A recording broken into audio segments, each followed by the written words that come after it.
Bismillahirrahmanirrahim. Dear students, Assalamu alaikum and welcome back to my channel. I am your teacher Muhammad Aslan Sati and I am back with another informative lecture.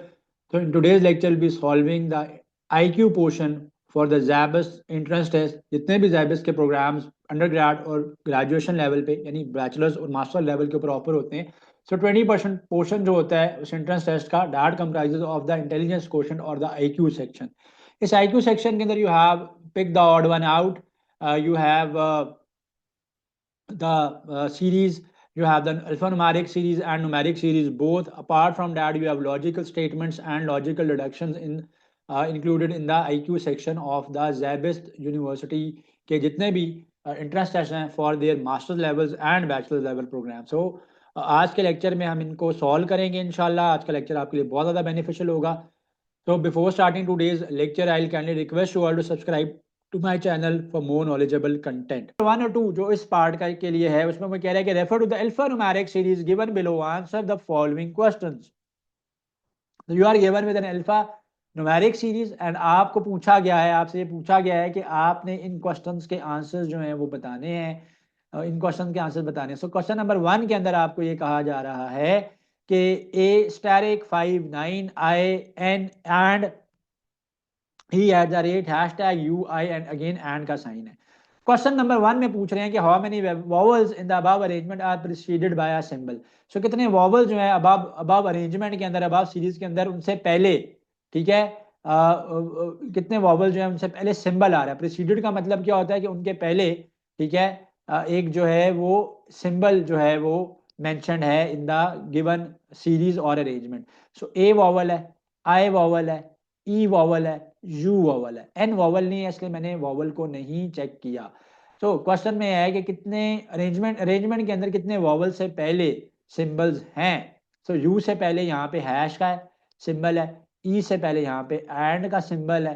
तो 2 vowels ऐसे हैं कि जिनसे पहले जो है वो सिंबल्स हैं which are preceded by a symbol. So and hash, U and E 2 vowels बनते हैं. वॉवल्स के बारे में पूछ रहा है. सो 2 वॉवल्स जो हैं they are in this series जिनसे पहले जो है वो सिंबल मेंशन्ड है. नेक्स्ट क्वेश्चन है जी, इसी सीरीज से है. Which is the second element to the left of the sixth element. तो which is the second element to the left of the sixth element. Left of the sixth element का second element कौन सा है from the right. So which is the second element to the left of the sixth element from the right. तो right से हमने counting start करनी है. पहले हमने सिक्स्थ एलिमेंट देखना है, फिर उस सिक्स्थ एलिमेंट के मुताबिक उसके लेफ्ट के ऊपर हमने सेकंड एलिमेंट देखना है. तो राइट से मैं इसमें स्टार्ट करता हूं मैं सीरीज के लिए counting. So this is 1 2 3 4 5 6. So six position में मेरे पास ई बनता है.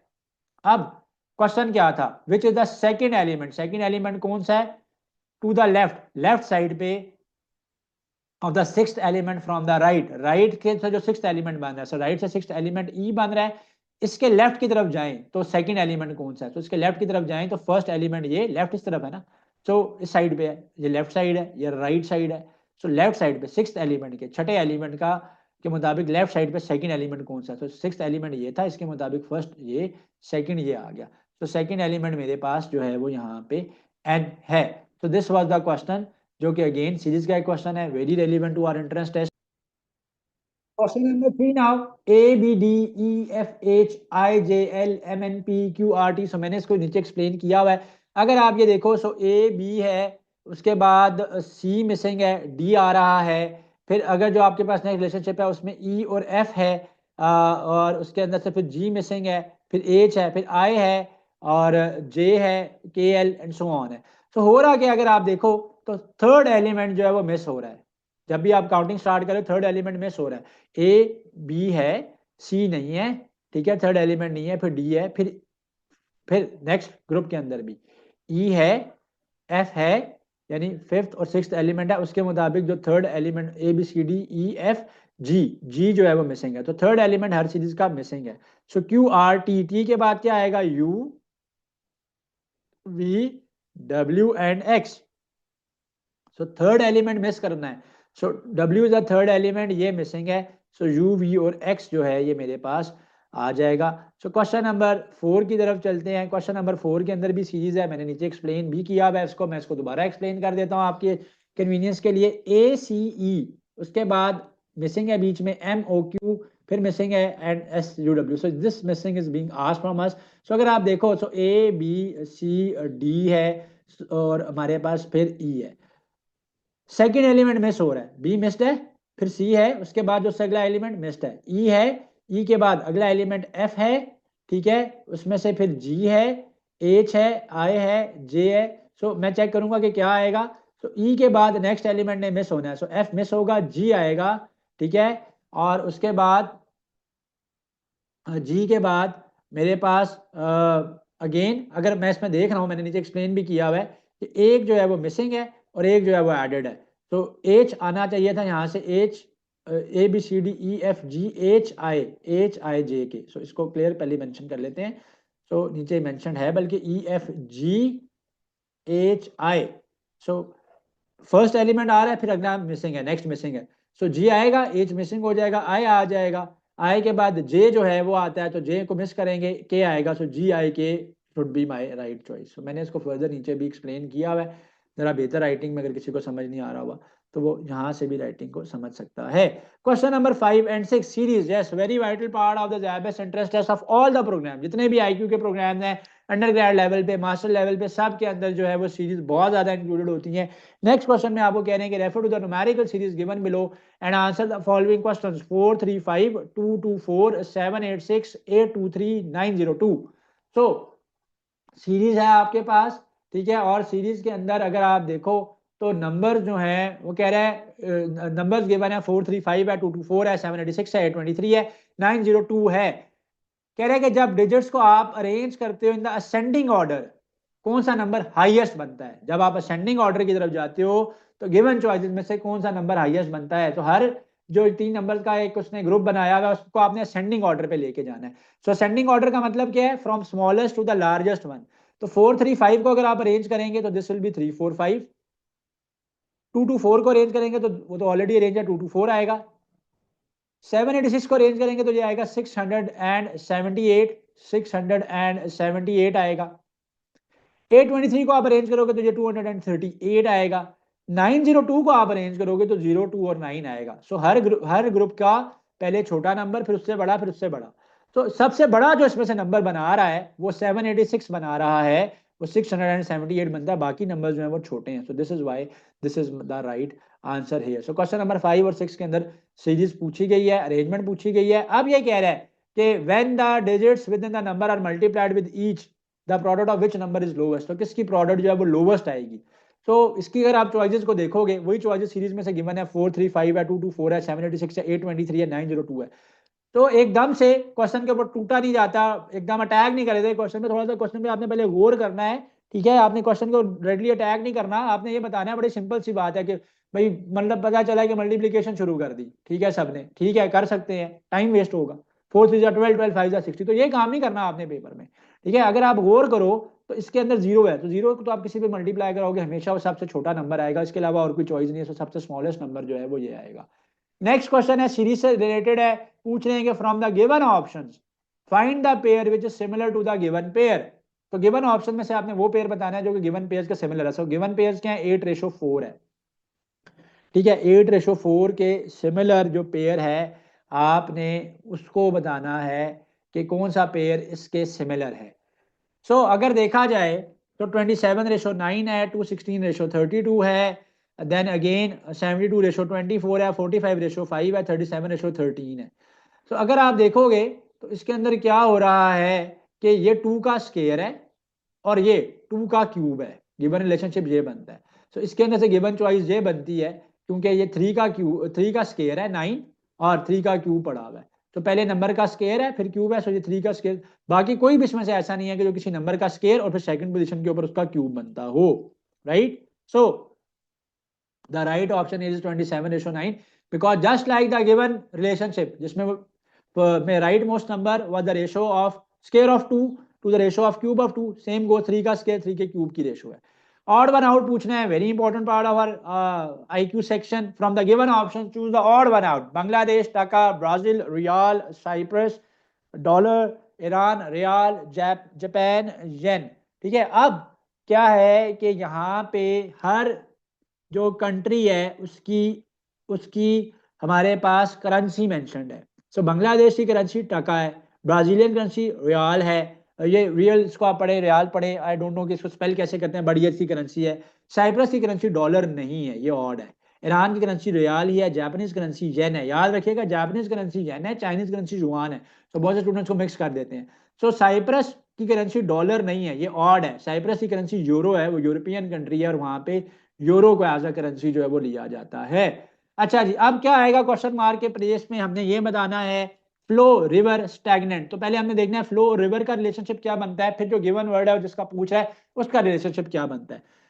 सो फ्लो रिवर, रिवर में के अंदर वाटर फ्लो करता है। स्टैग्नेंट कहाँ पे रहता है पानी, क्या कैनाल के अंदर पानी स्टैग्नेंट रहता है, डैम में पानी स्टैग्नेंट रहता है, ओशन में पानी स्टैग्नेंट रहता है, पूल में पानी स्टैग्नेंट रहता है, या सी में पानी स्टैग्नेंट रहता है। स्टैग्नेंट का मतलब क्या होता है कि एक चीज एक जगह पे रुकी हुई है, स्टॉप्ड है।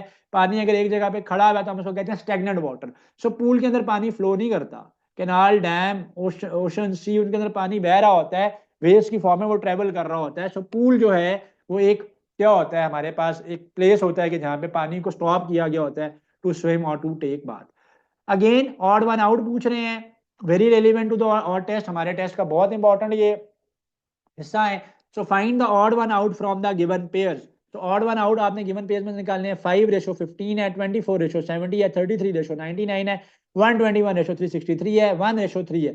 सो अगर आप देखो तो सारे नंबर 3 का मल्टीपल हो रहे हैं। सो 5:15 के अंदर क्या है, 5 को 3 से मल्टीप्लाई कराया 15 आया, राइट। 33 को 9 को 3 से मल्टीप्लाई करवाया 99 आया, 121 3 से होगा तो 363 आता है। सो फर्स्ट नंबर है, फिर सेकंड नंबर उसका थर्ड 3 के साथ प्रोडक्ट है। सो सेकंड नंबर जो पड़ा हुआ है रेशो में वो उसका 3 के साथ प्रोडक्ट पड़ा हुआ है। इंस्टेड ये 24 और 70 नहीं है, सिर्फ ये नहीं है इसमें से। सो 24 और 70 को अगर आप देखो तो एक दूसरे का क्यूब नहीं बनते। 24 का क्यूब तो नहीं मैं कहूंगा, मल्टीपल ऑफ 3 नहीं बनते। सो 24 का multiple of 3 students is 72, that is not 70।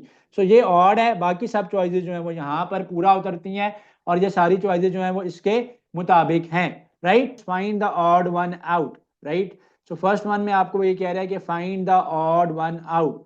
Grams, litres, tons, quintals. देखिए grams, tons, quintals, they are all units of mass, right. ये सारे के सारे मास के यूनिट्स हैं, ठीक है। एंड दे आर, जो आपके सॉलिड्स हैं, सॉलिड्स का जो मास है उसको फाइंड आउट करने के लिए उसको रिप्रेजेंट करने के लिए यूनिट्स जो है वो यूज होते हैं। वेयर एज लीटर्स जो है, among these choices litres the choice जो कि मास को रिप्रेजेंट नहीं करता, जो कि क्वांटिटी ऑफ अ फ्लूइड को रिप्रेजेंट कर रहा है। क्वांटिटी ऑफ अ फ्लूइड को रिप्रेजेंट करने का मतलब ये है कि वो मास नहीं है, बाकी सब आपस में रिलेटेड है, राइट। अगर आप वाटर की कहीं पे कैपेसिटी देख रहे हो तो मैं ये कहता हूँ कि this tank can store let's say 2000 litres of water. So 2000 litre of water का क्या मतलब है कि लीटर्स में उसकी फ्लूइड स्टोरिंग यानी लिक्विड स्टोरिंग कैपेसिटी है, right. Grams, tons, quintals, they are all units of mass, they are not units of जो आप ये कह सकते हो कि लिक्विड की कैपेसिटी के यूनिट नहीं है। Find the odd one out, right. So this is the one जो कि सिर्फ और सिर्फ 2 के टेबल में आएगा। So other three choices are the numbers जो कि और जिनके एंड पे ऑड नंबर्स आ रहे हैं और वो 2 के टेबल में नहीं आते हैं। ऑल्दो ये 2 के टेबल में आता है बट 3 में भी आता है, but this one is the one जो कि सिर्फ आप 2 के टेबल्स के साथ या इवन नंबर्स के साथ जिसको आप सॉल्व कर सकते हो। सो दिस इज वाई ये जो है राइट चॉइस है। Yes this is a bit difficult, ये थोड़ा सा मैंने क्वेश्चन जो बीच में ऐड कर दिया, थोड़ा डिफिकल्ट क्वेश्चन ऐड कर दिया, I agree with that. But odd one out का आपको एग्जांपल देना था just to make you clear. अच्छा, फिर सेकंड तरह के जो क्वेश्चन मैंने आपको बताया हुआ है जो कि ज़ैबस के एंट्रेंस टेस्ट के अंदर आईक्यू के सेक्शन के अंदर हैं, दे आर रिलेटेड टू आपकी लॉजिकल स्टेटमेंट्स जो हैं उनके साथ रिलेट करते हैं, ठीक है। सो जब मैंने पेपर पैटर्न डिस्कस किया था तो वहां पे मैंने आपको बताया था कि आपके पास सीरीज होंगी, वो अल्फाबेटिकल हो सकती हैं, मैथमेटिकल हो सकती हैं, you have to find out the odd one out. And उसके साथ साथ you are given with statements, you are given with logical data, and आपने उसमें से देखना होगा कि कौन सी लॉजिक उस डाटा को जिस जो भी उसके बारे में पूछा जा रहा है वो उसको वो क्वेश्चन आपने उसका आंसर करना होगा। तो ये उसकी एग्जांपल है। इसके अंदर ये कह रहे हैं कि A B C D and E are sitting on a bench. So we have a situation in which A B C and D are A, B, C, D and E are sitting on the bench. A is sitting next to B. A जो है वो B के साथ बैठा हुआ है, right. So let us solve it. So उसको solve करने की स्ट्रैटेजी क्या है कि आप साथ साथ जो सिनेरियो है आप उसको बनाते जाते हैं। सो A is sitting next to B. A जो है वो B के साथ बैठा हुआ है। C is sitting next to D. C जो है वो D के साथ बैठा हुआ है। D is not sitting with E. So D जो है वो E के साथ नहीं बैठा हुआ। which is on the left of the bench. So D is not sitting with E. So यहाँ पे अगर आप देखो E को अगर मैं यहाँ पे लेता हूँ, so ये बेंच है पूरे का पूरा, because they are sitting on a bench.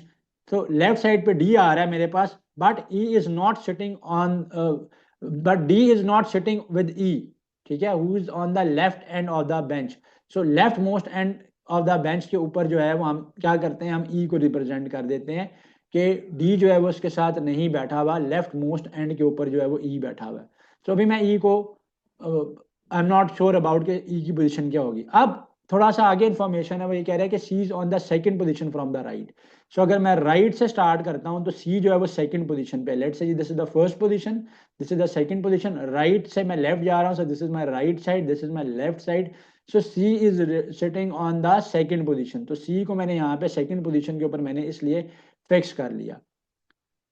So C is sitting on the second position from the right. A is to the right of B. A जो है वो B के right side पे बैठा हुआ है. So मैं इसी सिचुएशन को यूज करता हूँ कि B जो है वो लेट्स से थर्ड पोजीशन के ऊपर है और B यहाँ पे बैठा हुआ है और उसके राइट साइड पे. ठीक है, सो A is on the right of B. So A is on the right of B. ए जो है वो बी के राइट पे है. सो बी यहाँ पे है, बल्कि ये फोर्थ पोजीशन बन जाएगी. बी यहाँ पे है तो बी जो है वो इसके बी के राइट पे ए है. सो बी का राइट ये साइड बनती है, यहाँ पे ए बैठा हुआ है.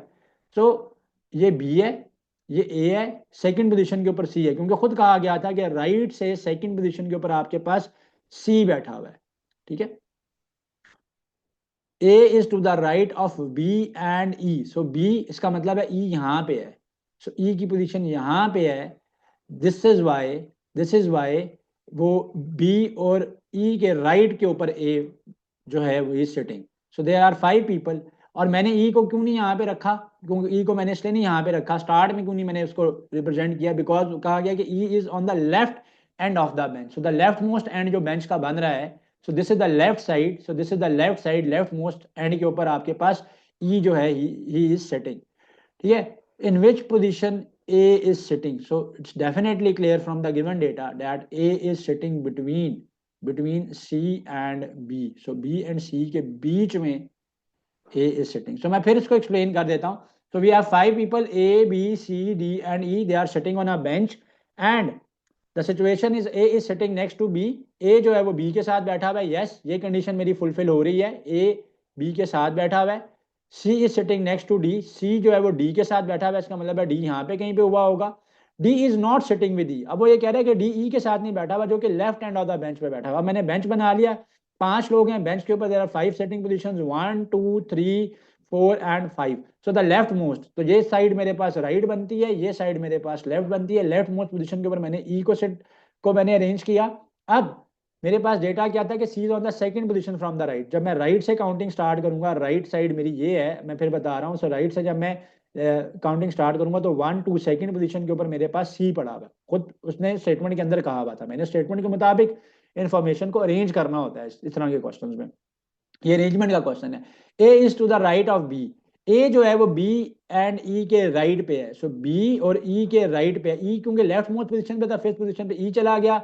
सो बी ये है और ए ई इसके साथ बैठा हुआ है. सो बी और ई के, so this is B and E, इनके राइट मोस्ट पोजीशन के ऊपर आपके पास ई पड़ा हुआ है. सो राइट इनकी ये साइड बनती है, राइट. ठीक है जी.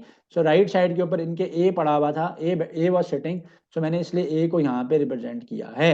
अब पूछा क्या गया, उसने पूछा कि in which position A is sitting. So A is sitting between C and B and definitely D क्योंकि ई के साथ नहीं है, सो डी को एंड पे रखना है. एक ही पोजीशन रह गई थी और एक ही पर्सन रह गया था विच वाज डी, इसलिए मैंने डी को 1 पे अरेंज किया था. खैर डी की arrangement was not crucial here. The real question was कि A is sitting behind A is sitting between B and C. So in the following questions, question number 4 के अंदर again अब वो आपको कह रहा है कि various terms of alphabets are given with one or more missing words showing with a question mark. Choose the missing term out of these alternatives. So आपने alternative में से missing term को जो है ना find out करना था. A Z है, उसके बाद G and T है, M and N है, फिर आपके पास Y and B है. तो आपने ये बताना है कि यहाँ पे जो missing term है वो क्या आएगी.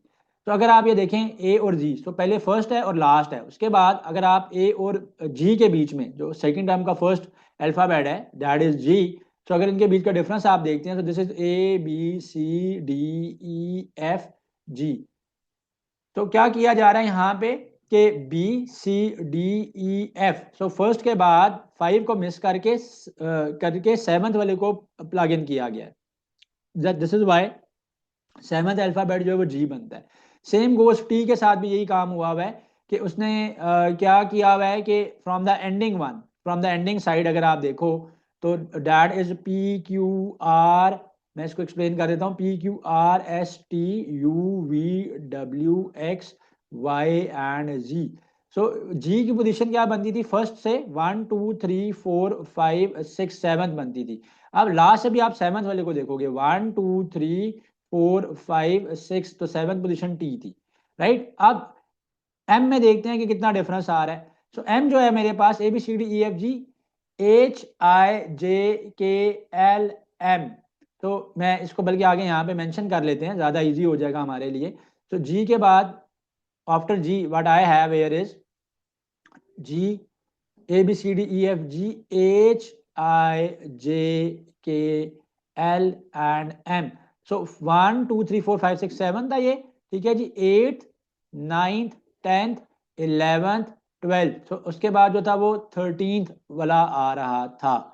सो यहाँ से भी 13th आएगा, तो 7 से वो 13th के ऊपर चला गया। सो पहले में भी 6 ऐड हुए बीच में, ठीक है, फर्स्ट से वो 6 पोजीशन ऐड हुई, बीच में 7 पे आया, अब 7 में 6 ऐड हुआ 13 आया, अब 13 में 6 ऐड होगा तो 19th पोजीशन जो है वो अल्फाबेट जो है वो आना चाहिए।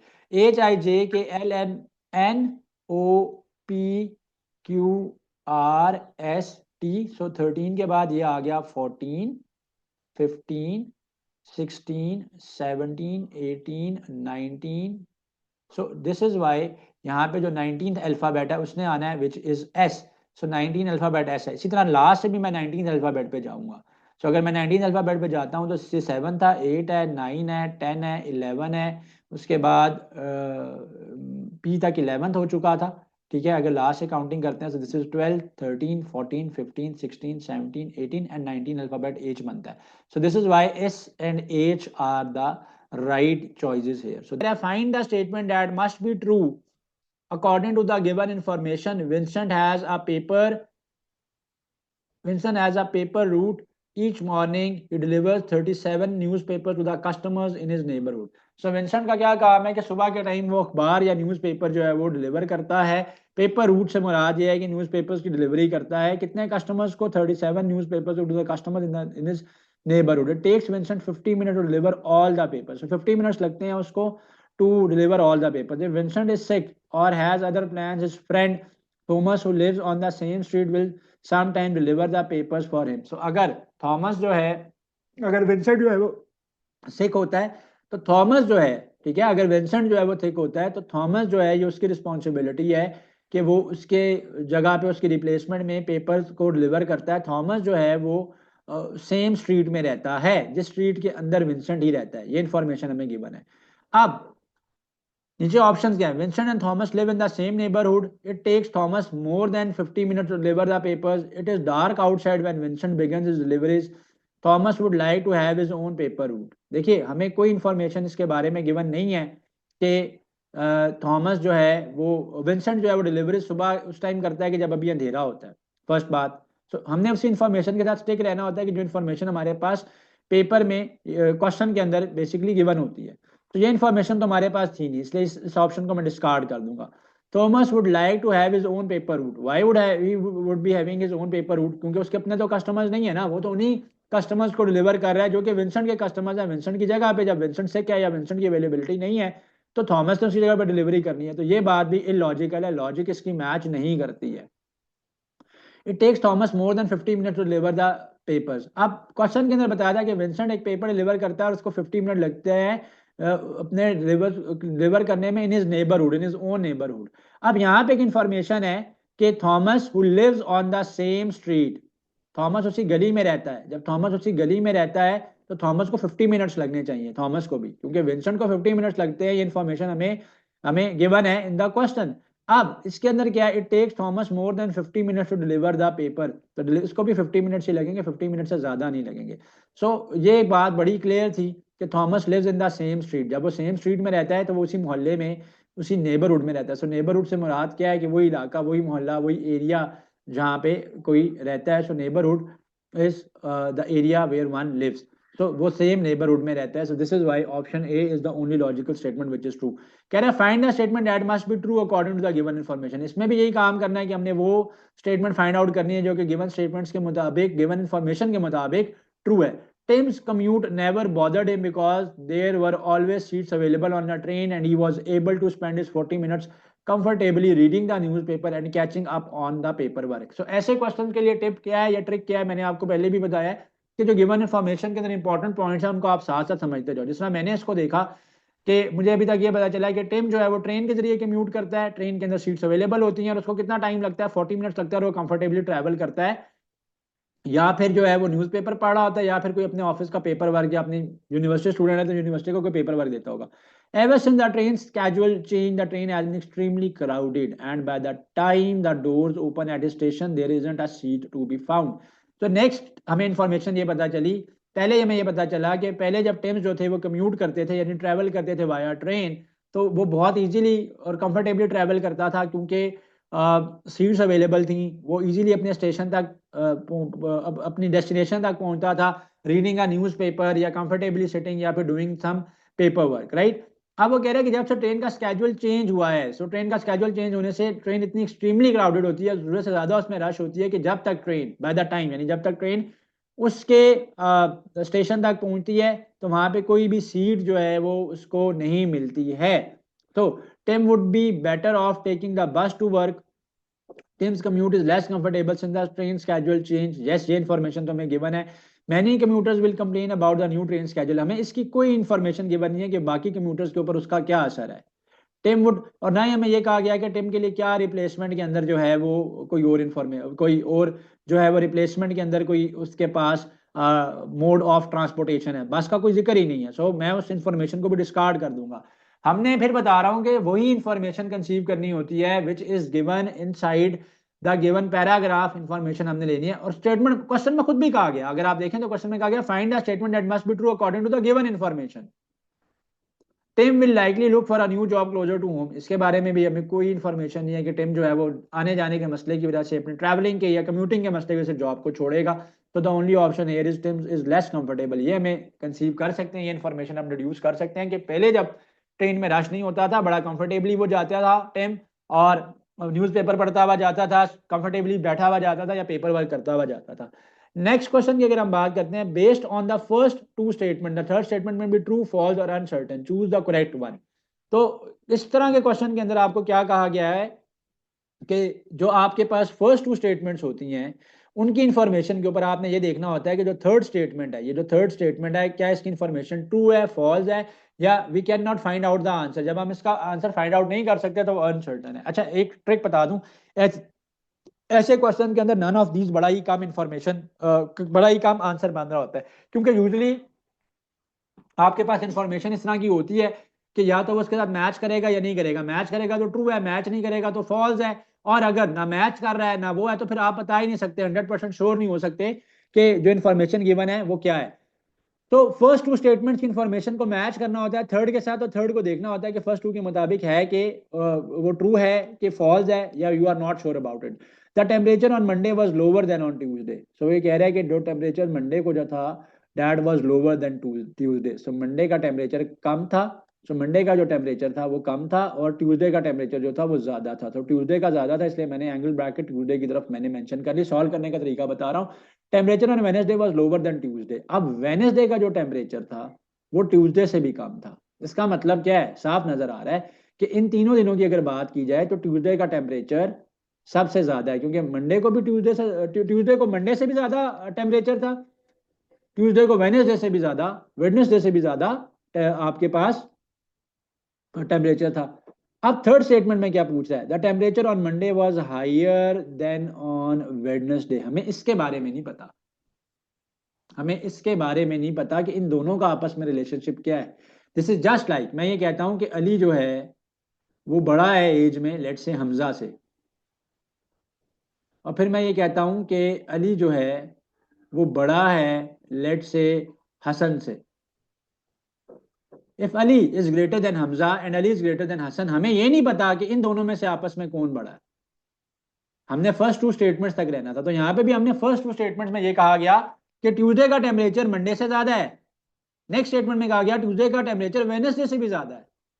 थर्ड स्टेटमेंट में क्वेश्चन पूछा जा रहा होता है, तो रिलेशनशिप पूछा जा रहा होता है जिसके बारे में हमने बताना होता है। तो temperature on Monday was higher than on Wednesday, we have no information about that कि इनका आपस में क्या रिलेशनशिप है। यस, वैल्यूज होती कि जी मंडे को टेम्परेचर जो था वो लेट से 28 था, ट्यूसडे को जो था टेम्परेचर दैट वाज लेट से 30 डिग्री सेल्सियस, एंड वेडनेसडे को जो टेम्परेचर था लेट से वो 29 डिग्री सेल्सियस था, एंड ट्यूसडे को क्योंकि 30 डिग्री है तो ट्यूसडे का टेम्परेचर वेडनेसडे से भी ज्यादा है और मंडे से भी ज्यादा है। तो यस, इस सिचुएशन में हम बता सकते थे कि वेडनेसडे का temperature is greater than Monday का temperature. So we don't have the exact values of the temperature, so we are not sure कि आपस में मंडे और वेडनेसडे का टेम्परेचर जो है वो क्या होगा। So this was an easy logical statement थी, कोई इतना मसला नहीं था। सेम सिनेरियो यहाँ पे है, नेक्स्ट क्वेश्चन के अंदर भी आपने यही काम करना है। कह रहे हैं कि जी based on the first two statement the third statement में बी ट्रू, फॉल्स और uncertain, choose the correct one, a fruit basket contains more apples than lemons.